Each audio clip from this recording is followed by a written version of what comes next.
Hi, everybody. Jack O'Malley here with you. It's kind of funny. So I went to do this live, and it said we can't. You don't have an internet connection. So I decided that I would pull over. I pulled over at a rest stop, so I'm safe. I'm not driving. So you can see I'm not moving. And I thought, well, you know what?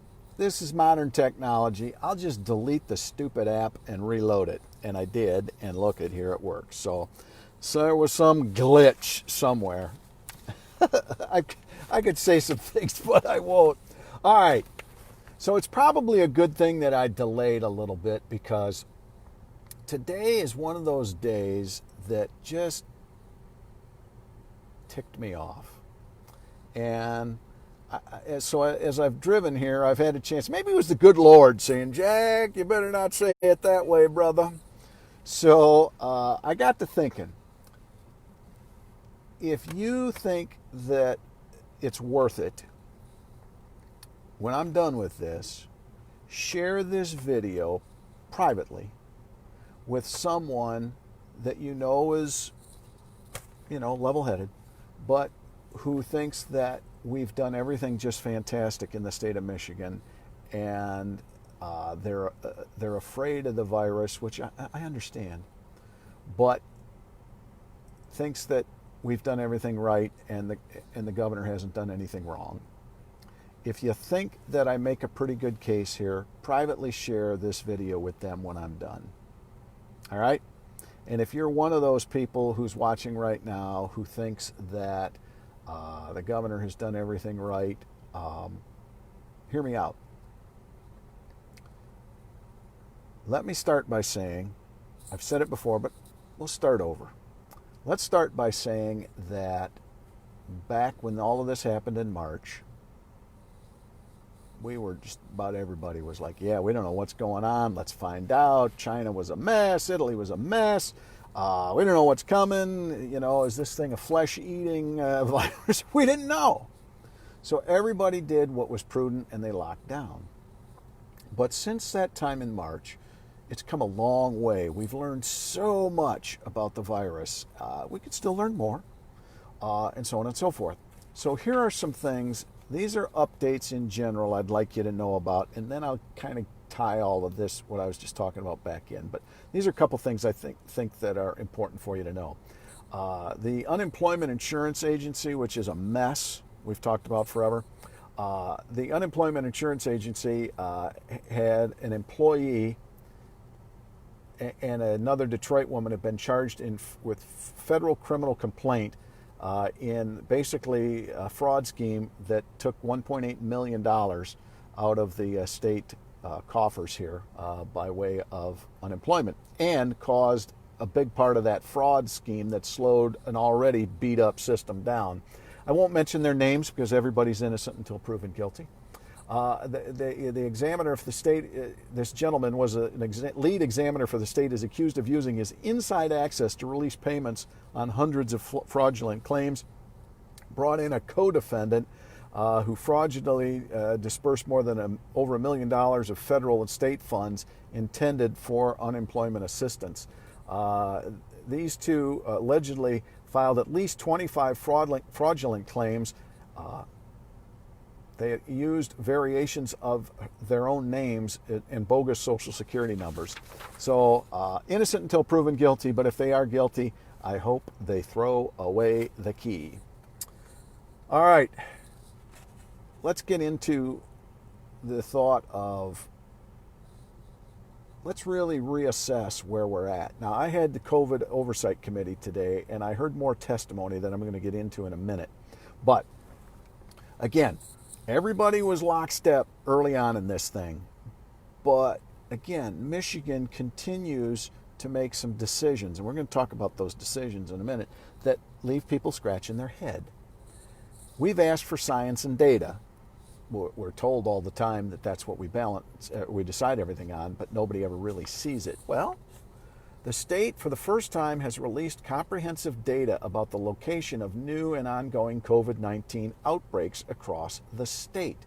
And it leaves no question, and I'm reading from the article, this isn't not me just making this up, It leaves no question that long-term care facilities like nursing homes, assisted living settings, and adult daycare are where most of the outbreaks are occurring.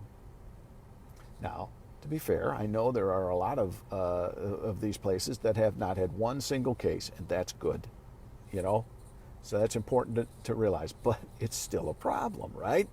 The state defines an outbreak, remember, 2 or more cases, and so on. Long-term care facilities are the runaway leader, and I'm quoting the article, with 13 new outbreaks and 79 ongoing outbreaks.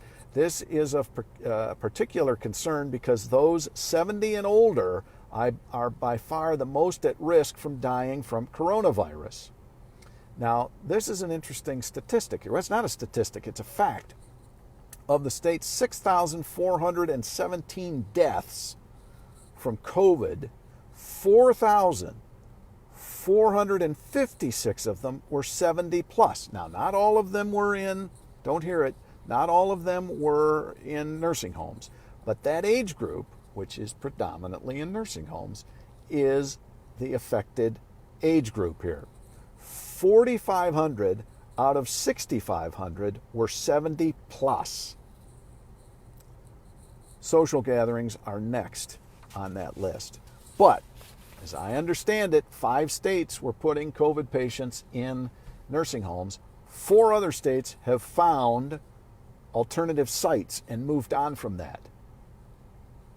But remember, people who think we've done everything right and a certain leader is keeping us safe, she has kept long-term facilities taking COVID patients. She's the only state that is not allowing that to change. I repeat, think about this if you think our state is perfect and doing everything right. I move on. The other day, the estimating committee, I mentioned this in my report on Monday. One of the things they said is to look for, and this is important from to where I'm going here tonight, that the slowest to recover from COVID here, the economic slowdown, the slower to recover will be leisure, hospitality, retail trade. Ladies and gentlemen, they just described the 101st and much of rural Michigan. So that's going to be the slowest to rebound. So today in COVID, we heard from businesses that have been locked down and stayed locked down. They still can't open. Now, most of the businesses we heard from were from the southern third of the state because their restrictions are a little bit different. But one of the businesses was a bowling alley in my district, and another a wedding venue a stone throw out of my district. So today in Oversight, we hear from these people, and they talk about how they have been, ice rinks were a group that talked, a dance studio. All these folks are locked down. They cannot bring people in. And like the ice arenas, they're being lumped in with Little Caesars Arena and Ford Field. And you're talking about a hometown ice rink? But they're being locked down. And they commented that they've had safety protocols ready to go for months. And they've sent this information to the governor's office saying, let us open up. And I asked them, have you heard from the governor's office? And you know what the answer was? No. That's important. Remember, if you think the state is doing everything right, think about what I'm about to tell you. I'm going to go to the 2 businesses that spoke that I am aware of.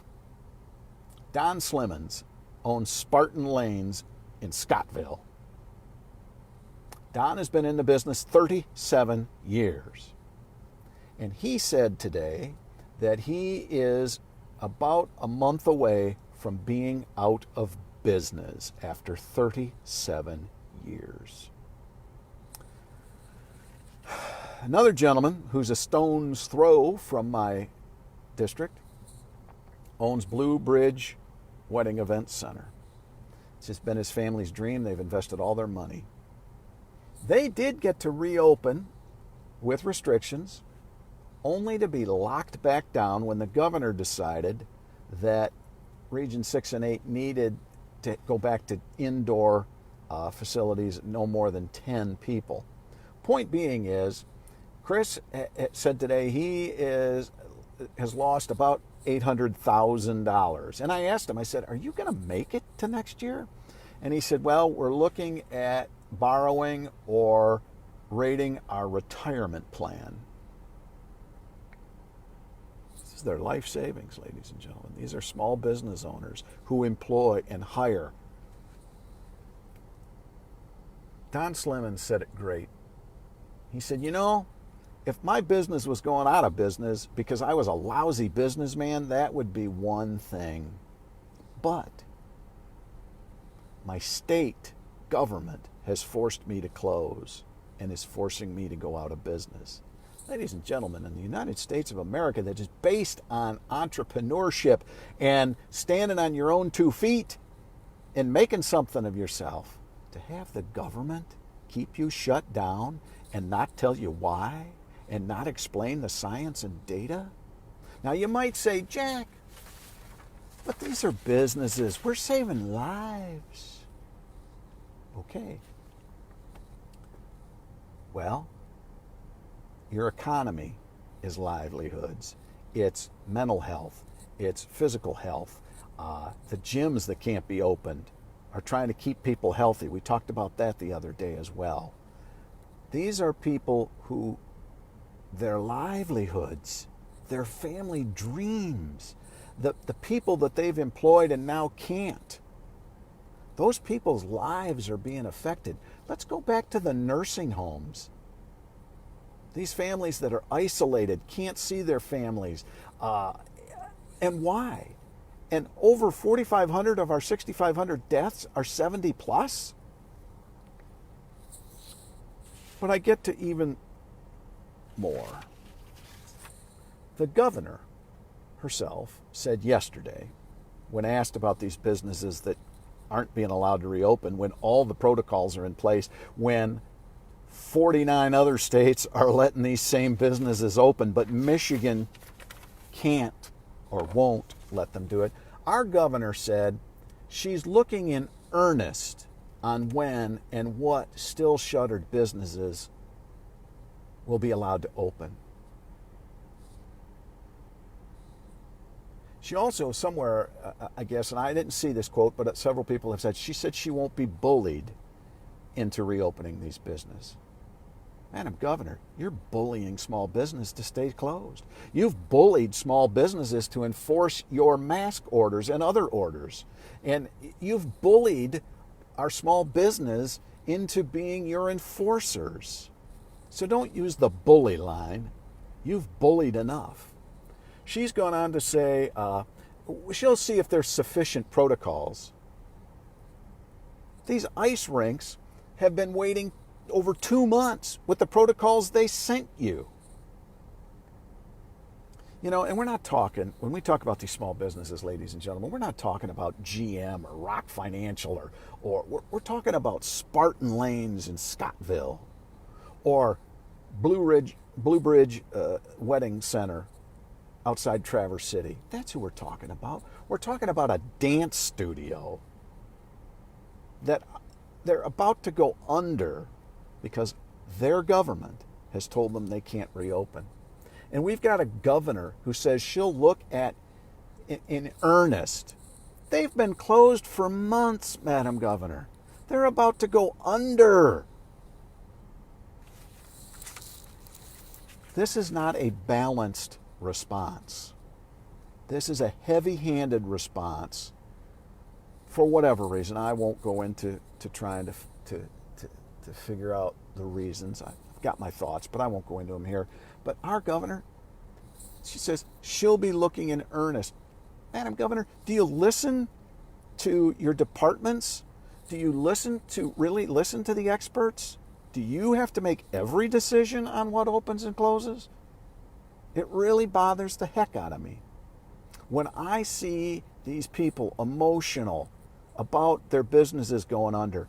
I go back to a comment that was made 2.5 months ago when we were talking to salons. And they had protocols for a month or more. They had submitted to the governor, but she still wasn't allowing them to open. And one of those salon owners said, and it stuck with me, and it's so true today, what science and data does the state of Michigan have that 49 other states don't? Think about that. I'm not saying the governor was wrong early on. I'm talking about our balanced response. There hasn't been one. And these businesses that are the backbone. Another thing, Small Business Association was there today. Former Lieutenant Governor Calley took a survey of his members. 1 in 7 expect to go out of business. So I get and I believe that COVID needs to be managed. We need to be careful. But people are doing it. 90% compliance, 90+% compliant with masks and social distancing. Madam Governor, it's not your place to, what's the word, in earnest. I'm sorry. In earnest was a month ago, 2 months ago. Let our people go. It's that simple. We're adults. All of these people can do what you're asking them to do. They're just saying, let us do it. So I pray that after you heard the testimony today, and I know somebody in your office was watching, after you heard that testimony from the rink owners and from the bowling alley owner, let our people go. Open them up. They are going to be ruined in weeks. And that is not what government should be doing, even in this realm of public safety. We can move forward safely and responsibly. Let them prove it, Madam Governor. It's ridiculous.